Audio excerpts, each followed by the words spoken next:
First thing you'll notice on the performance version of this car is that the front fascia is different. And you can see the ducts on the side here where we take the air from the front of the car and really duct it around the wheel. And it's a different splitter across the front too, so that it helps with the downforce and the overall lift balance of the car.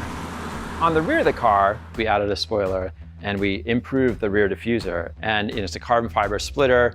And you can see, like, even the details here where we want downforce in the center of the car, but then we want range and aero efficiency. We have this little notch here. Maybe it's a detail that somebody would think is just a styling cue, but it's actually a performance element to the spoiler.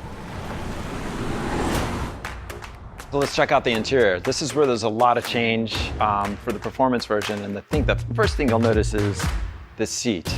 And the new seat is supporting me now. I can really go for the corner and look how the car goes over this ridge. Like, we literally fly through. It grips you right here in the thighs, in the hip. Really comfortable for everyday driving.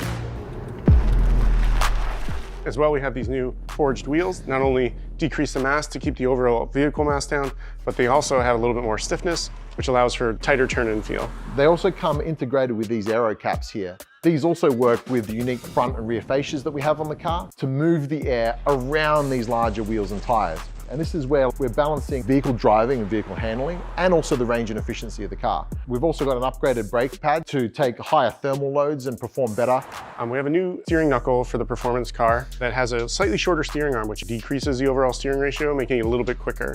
And then we have a brand new adaptive damping system, first time ever on a Model 3, with an active valve here that adjusts dynamically when you're driving the car. The tires are co-developed with Pirelli and us to be quieter, more efficient, have higher grip, and better performance laterally.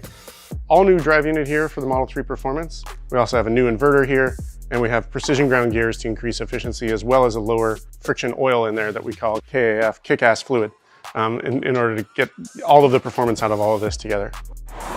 Now we're getting new drive units, you're getting new suspension, you're getting adaptive damping, you have new seats in the car that are more supportive for spirited driving. So we were able to do all that while also improving the comfort. So it's really kind of a car that can do both things.